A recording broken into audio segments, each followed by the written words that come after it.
네, 오늘도 하나님의 말씀 앞에 나오신 우리 성도님들 주님의 이름으로 환영하고 축복합니다.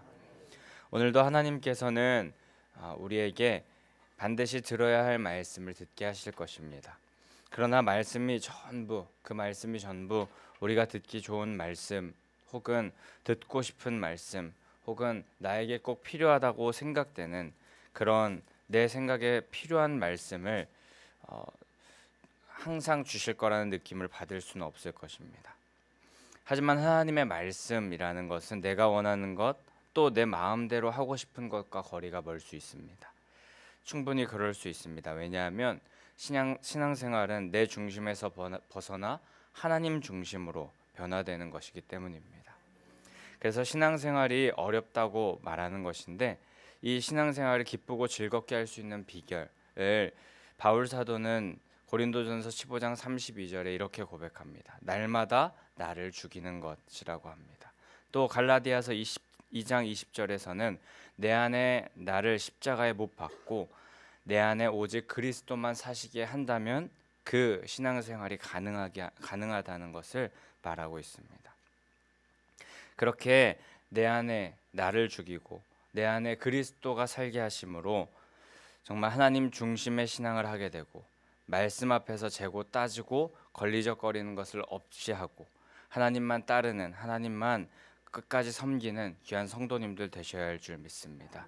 오늘 나를 죽이고 주님께서 내 안에 사시옵소서 고백을 가지고 말씀 앞으로 나아가는 성도님들 되시기를 간절히 소망합니다. 네, 오늘은 요시야 왕의 개혁의 모습을 우리가 함께 보게 될 것입니다. 그런데 그렇게 그 개혁이 시작되게 된 그 시작점에, 그 개혁이 시작되게 된 그 상황 가운데 있었던 것은 바로 말씀이었습니다. 요시야 왕이 말씀 앞에 설 때 개혁은 시작되고 있었습니다. 개혁의 불을 붙인 것은 바로 22장, 어제 보았던 본문의 10절, 22장 10절 말씀 네 보면은, 네, 어제가 아니죠, 그저께인가요? 네, 10절에 서기관 사반이 왕에게 말하되 제사장 힐기야가 내게 책을 주더이다 하고 사반이 왕의 앞에서 책을 읽음에에서부터 이 개혁이 시작되었습니다. 말씀을 듣고 그 말씀과 전혀 다른 모습을 보였었던 지금 이스라엘의 모습, 그 모습에 하나님의 경로를 사게 된 것을 깨닫고 개혁을 단행해야겠다, 말씀 앞에서 내가 말씀대로 살아가야겠다라는 생각으로 이 개혁을 결단하게 된 것이었습니다. 그렇습니다. 요시아 왕은 말씀 앞에 순종하겠다는 태도로 나아갔고, 또 그 말씀을 하나님께서 자신에게, 또 자신의 나라에게 지금 말씀하고 계시다는 것을 깨닫고 말씀 앞에 겸비하여 주님 앞에 서게 된 것입니다. 근데 이처럼 말씀 앞에 겸손히 순종하겠다는 마음으로 그 말씀 앞에 서겠다는 사람이 있는가 하면, 말씀이 울려 퍼짐에도 불구하고 아무런 반응도, 또 말씀에 대한 어떤 생각도 없이 가벼이 지나가 버리는 사람이 있을 수 있습니다. 우리에게도 매 주일날, 그리고 매일 새벽, 그리고 수요일 금요일에도 하나님의 말씀은 선포되고 있습니다. 그리고 우리에게 계속하여서 말씀대로 살아가라고 촉구하고 계십니다. 그렇게 말씀이 강단에서 울려 퍼지지만 누군가에게는 그 말씀이 살아 숨쉬는 운동력이 있는 말씀으로 매일매일 나를 수술대 위에 올리셔서 내 죄악된 부분을 수술하여 주시옵소서 하는 그런 심정으로 나아가는, 그런 심정으로 말씀을 받는 사람이 있는가 하면, 설교 시간에 다른 생각을 하며 그 시간을 가벼이 보내는 사람들도 있습니다. 전자의 사람은 결국에 말씀을 살아내겠다는 결단을 가지고 결국에 그 그 삶 가운데 말씀을 그대로 나타내면서 더 높은 생명의 길로 나아가는가 하면, 후자의 사람은 변화도 없이 그대로 내가 주인 되어 살다가 제자리인 인생, 아니 더 후퇴하고 퇴보하는 인생을 살게 될 것입니다. 이렇게 말씀 앞에서 어떻게 태도를 갖느냐, 그러니까 우리 인생을 좌우함을 기억하면서 개혁의 초석이 될 수 있는 이 말씀 앞에 우리 요시야 왕과 같이 태도를 바로 하는 자 되어야 할 줄 믿습니다. 우선 말씀 앞에 바로 서는 것이 중요할 텐데 그 실제적인 적용점은 먼저 말씀이 울려 퍼지는 예배 시간, 예배를 드리는 자세. 어제 목사님께서 말씀하셨듯이 정시, 정좌, 정청하는 사람이 되어야 할 줄 믿습니다. 근데 저 같은 젊은 사람들이 이런 말을 들을 때 에이, 그냥 마음이 중요한 거지 무슨 자세가 상관이 있어라고 생각될 수 있지만 몸을 바르게 하는 것부터 만왕의 왕 대신 하나님 앞에 정성껏 중심을 드리겠다는 그 태도의 첫걸음임을 우리는 기억하면서 또 바른 자세와 태도가 신앙의 자세로도 자연스럽게 이어질 수 있음을 또한 기억하면서 우리 외적인 자세 또한 먼저 바르게 하는 자들 되어야 할 줄 믿습니다. 결국에 그렇게 말씀 앞에 겸비함으로 주님 앞에 섰던 요시야 왕은 개혁을 시작하게 됩니다.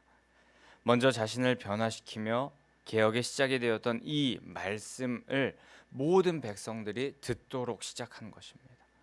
본문 1절 2절에 보면 유다와 예루살렘 모든 장로를 자기에게로 모았고 유다 모든 사람과 예루살렘 주민, 제사장, 선지자 또 노소를 막론하고 어리나 또 늙거나 상관없이 그들에게 이 언약책 하나님의 말씀을 읽어준 것입니다. 말씀을 그들에게 들려주었습니다. 근데 여기서 왕이 언약책 말씀을 읽어 무리의 귀에 들리게 하였다라고 그렇게 기록이 되어 있는데 저는 왕이 직접 모든 군중들이 듣도록 큰 소리로 낭독하였다라는 것 자체가 참으로 놀라웠습니다. 낭독하는 것은 다른 사람에게 부탁할 수도 있는 일이고 또 대제사장 hil기야나 또 서기관 사반에게 그 말씀을 많은 사람들이 들을 수 있도록 읽어라라고 그렇게 명령할 수도 있을 텐데 직접 나서서 말씀을 읽었다고 이렇게 표현이 되어 있습니다.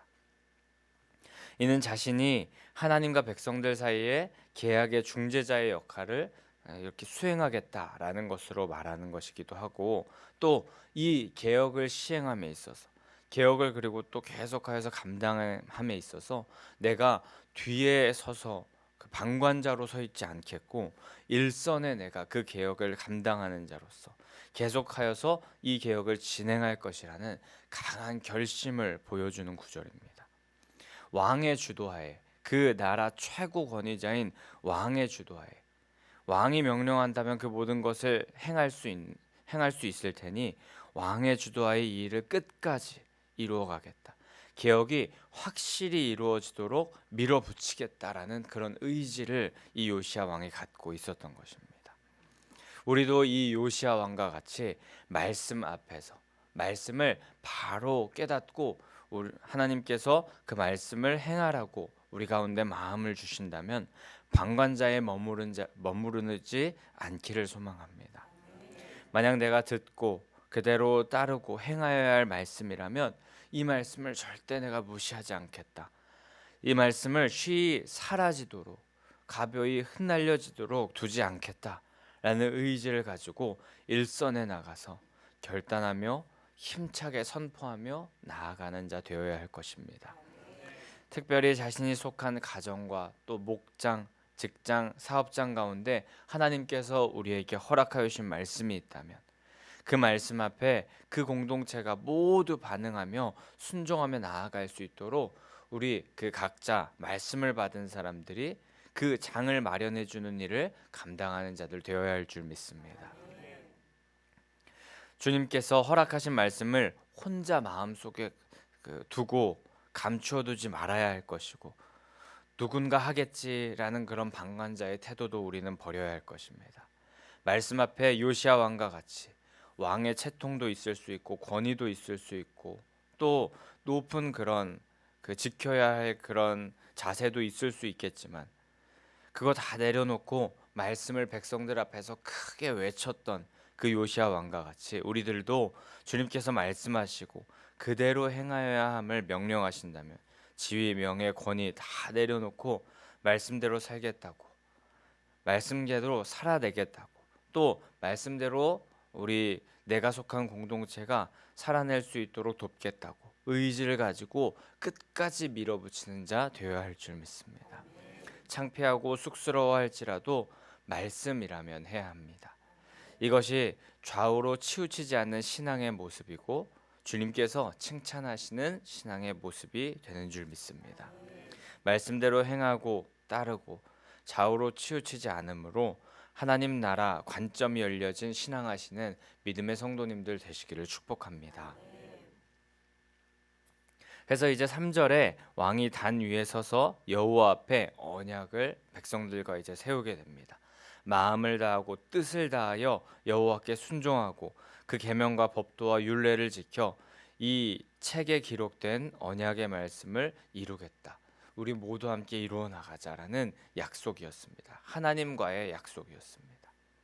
하나님께서 주신 명령을 전인격적으로 우리가 온 힘을 다해 온 마음을 다해 이 말씀 그대로 살아내겠다, 순종하겠다라는 결단을 하나님 앞에 올려드린 것이고, 또 말씀이 이 이스라엘 하나님의 백성 성도들의 정체성임을 다시 한번 되새기는 그런 작업을 한 것입니다. 우리도 이와 같이 하나님의 말씀, 하나님의 명령이 우리의 삶의 정체성이라는 것을 다시 한번 깨달으면서 말씀대로 살지 못했던 모습이 있다면 다 내려놓는 귀한 새벽의 시간이 되기를 소망합니다. 이 말씀을 통하여서 이스라엘이 얼마나 말씀대로 살지 못했는지 이후에 우리는 보게 될 것입니다. 얼마나 자기중심적으로 내가 원하는 대로 내가 하고 싶은 대로 살았었는지 우리는 보게 될 것입니다. 근데 이스라엘의 그런 우상 숭배의 모습이 오늘날 말씀을 멀리하고 또 말씀을 알고 싶지도 않아 하며 결국 내 마음 내 뜻대로 결정하고 행동하려는 우리들의 모습과 비슷하다는 것을 우리는 깨닫고 이 새벽에 말씀으로 돌이키는 시간 되기를 원합니다. 철저하게 악을 제거하여서 주님 보시기에 말씀에 합당한 백성들 되어야 할 줄 믿습니다. 4절부터는 방금 말씀드린 대로 이스라엘이 자기 마음대로 행하였던, 자기 뜻대로 행하였던, 말씀과는 너무 상반되게 행하였던 이 요시야 왕이 말씀을 듣고 큰일 났구나라고 생각될 수밖에 없었던 그런 모습을 띄었던 그런 삶의 모습들이, 이스라엘의 모습들이 여실히 드러나게 되는데, 정말 하나님의 말씀과는 반대로 살아도 이렇게 반대로 살아갈 수가 없던 것이 그들의 모습이었습니다. 그 말씀에서 보게 되면 바알과 아세라와 하늘의 1월 성신을 위하여서 그릇을 만들었다, 집기류를 만들었다고 기록이 되는데, 그것이 여호와의 성전에 보관되고 있었다라고 그렇게 기록됩니다. 허나 신명기 7장 25, 26절에 이렇게 기록됩니다. 너는 그들이 조각한 신상을 불사르고 그것에 입힌 은이나 금을 탐내지 말며 취하지 말라. 내가 그것으로 말미암아 올무에 걸릴까 하노니 이는 내 하나님 여호와께서 가증히 여기시는 것임이라. 너는 가증한 것을 내 집에 들이지 말라. 너도 그것과 같이 진멸당할까 하노라. 너는 그것을 멀리하며 심히 미워하라. 그것은 진멸당할 것임이니라. 아멘. 요시야 왕은 율법을 보고 하나님께서 말씀하신 것을 보고 잘못된 것을 깨닫고 율법대로 따라 행하기를 원하면서 먼저 우상 신에게 그렇게 드려지는 그런 집기류들, 그릇들을 모두 불태우고 하나님께서 가증히 여기시고 미워하시는 것 모두 죄로 만들어 버리는 일을 행합니다. 진멸당할 것에 대해서 두려워서 말씀대로 행하지 않은 것에 하나님께서 진노하실 것이 두려워 우상과 관련된 집기류를 모두 불태워 버린 것입니다. 그리고 그 불태워 버려서 재로 만든 것을 베델로 가져갔다라고 그렇게 말하는데, 여기서 이 베델이라는 지역은 북이스라엘 초대왕 여로보암이 처음 그 북이스라엘에 우상을 세운 곳이었습니다. 그래서 북이스라엘이 망할 때까지 베델이 안타깝게도 우상의 본거지가 되었는데, 우상 것들의 죄를 베델로 가져갔다라는 그 의미, 그것은 결국에 우상은 거짓되고 무력하면서 그 어떤 힘도 쓸 수 없다. 거짓된 신들의 끝은 한 줌 죄로 끝나게 될 것이다 라는 것을 보여주기 위해서 온 천하 백성들에게 보여주기 위해서 그곳에 재를 뿌렸던 것입니다. 우상은 아무 능력도 힘도 없고 그것을 의지하는 인생은 죽음으로 향하는 것이나 다름없다는 것입니다. 5절에서는 산당에서 분향하면서 우상을 섬기게 한 제사장을 모두 폐하였다라고 기록이 됩니다. 하나님께서 미워하시는 우상을 섬기는 제사장을 세우는 일, 그것은 하나님께서도 너무나도 미워하시고 싫어하시는 일이었습니다. 요시야 왕은 하나님께서 미워하시는 이 우상 숭배 그리고 그것을 책임지던 제사장을 완전히 폐하여 버립니다. 근데 여기서 재밌는 표현이 등장하는데요. 폐하다라는 말의 원어를 보게 되면 샤바트라는 이런 그 단어가 쓰였다고 합니다. 이 단어는 완료형으로 쓰였고 그 뜻은 완전히 그치다, 완전히 완벽히 끝내다라는 그런 의미를 가졌다고 합니다. 요시야 왕은 단호하고 완전하게 그 하나님을 섬기지 않고 우상을 섬기는 제사장을 폐하는 일을 완전히 완벽히 마무리하고 그치고 끝내버렸다라는 것입니다. 단호하게 완전하게 이 일을 마무리했다라는 것입니다. 왜냐하면 하나님의 말씀, 율법과 어긋나기 때문이었습니다. 말씀과 어긋나는 일에 대하여서 샤바트 하였던 것입니다. 우리도 말씀에 어긋나는 일에 대하여서 오늘 단호하게 완전히 이별하고 끝내기를 결단하며 샤바트 해야 할 줄 믿습니다. 이후 아세라상을 불사르고 빻아서 묘지에 뿌리고 또 아세라를 섬기는 남창의 집을 헙니다. 여기서도 이스라엘의 대단한 죄악이 드러나는데 당시 바알과 아세라를 섬기던 사람들이 성행위를 하면서 자신의 쾌락을 채우는 것을 신에게 경배하는 것이라고 착각했었는데 여기서 한 발 더 나아가서 동성끼리 성관계를 맺기까지 하는 어마어마한 죄를 서스럼 없이 저지르고 있었던 것이 이 이스라엘의 현실이었습니다. 창세기 19장 또 열왕기상 14장 또 말씀의 곳곳에 보게 되면 하나님은 이런 관계를 철저히 금지하셨었고 하나님이 아닌 다른 신을 섬기는 것 또한 금하셨습니다. 근데 지금 하나님의 거룩한 도성이라고 여겨지는 이 예루살렘, 이스라엘, 남유다에서도 이런 일들이 자행되고 있었었고 더 놀라운 것은 하나님을 섬긴다고 하면서 이 이스라엘 백성들이 하나님을 섬긴다고 하면서 또 다른 한편으로는 가증스럽게 우상을 섬기기도 하는 혼합주의적인 신앙을 하고 있었는데 그 수위가 점점 높아졌고 하나님을 섬긴다고 하지만 결국 자기가 주인된 모습을 가지고 자기가 인생의 왕인 양 행동하면서 우상도 섬기고 또 하나님도 섬긴다고 하면서 마음 편하게 살고 있다가 자기 쾌락, 자기가 즐기고 싶은 거 다 즐기는 그런 하나님 앞에서 가증스러운 일을 행하였던 것입니다. 하나님의 거룩한 백성이라고 여겨지는 우리 성도들도 그런데 이와 같은 모습을 취하지 않은지는 생각하고 그런 모습이 있다면 확실히 회개하고 끊어내는 모습을 보여야 할 것입니다. 거룩한 도성 예루살렘을 개혁하려고 이곳저곳 요시아가 살펴보니까 그 참상이 너무나도 악했습니다. 하나님을 잘 섬긴다고 생각하는 모습을 겉으로 띠지만 그 속속을 살펴보면 우상이 자리 잡고 있었습니다. 우상의 집기류가 여호와의 성전에 가득했고 또 이스라엘 예루살렘 곳곳에 보게 되면은 산당이 가득했으며 우상을 섬기는 제사장들이 가득했습니다. 오늘 우리의 마음속 이곳저곳을 살펴봅시다. 혹시 교만하여서 내가 하나님의 자리에 앉으려고 하진 않았습니까? 또 시기하면서 사람을 미워하고 질투하였고 그 사람을 마음으로 살인하는 죄까지 범하지 않았습니까? 또 우리 안에 분노는 매일매일 마음 가운데 차올랐고 나태한 모습은 하나님께서 맡겨주신 일을 성실히 감당하지 못하도록 하진 않았습니까? 탐욕과 탐식은 매일매일 끌어올라서 주체하지 못하여 죄를 범하게 하고 정욕과 허영으로 자신을 잃어가는데도 그것을 모른 채 타는 듯한 목마름에 자꾸 바닷물을 마시는 것 같은 죄악의 과오를 우리가 범하지는 않았습니까? 우리 마음 구석구석을 오늘 이 새벽에 기도하며 잘 살펴봅시다. 그리고 구석구석 곳곳에 악한 모습으로 죄를 범하는 우리들의 모습이 있다면 철저히 겸손히 회개하면서 나아갑시다. 그리고 회개한 후에 개혁하여야 할 줄 믿습니다. 악에게 조금이라도 틈을 줄 수 있는 것은 모두 끊어버리고 제하여 버려야 할 줄 믿습니다. 오늘 남유다 요시야 왕처럼 태워버리고 재로 만들어 베델과 묘지에 뿌려 버려야 할 줄 믿습니다. 완전히 죄와 관련된 것, 말씀에 어긋나는 것은 샤바트 완전히 끝내 버려야 할 줄 믿습니다.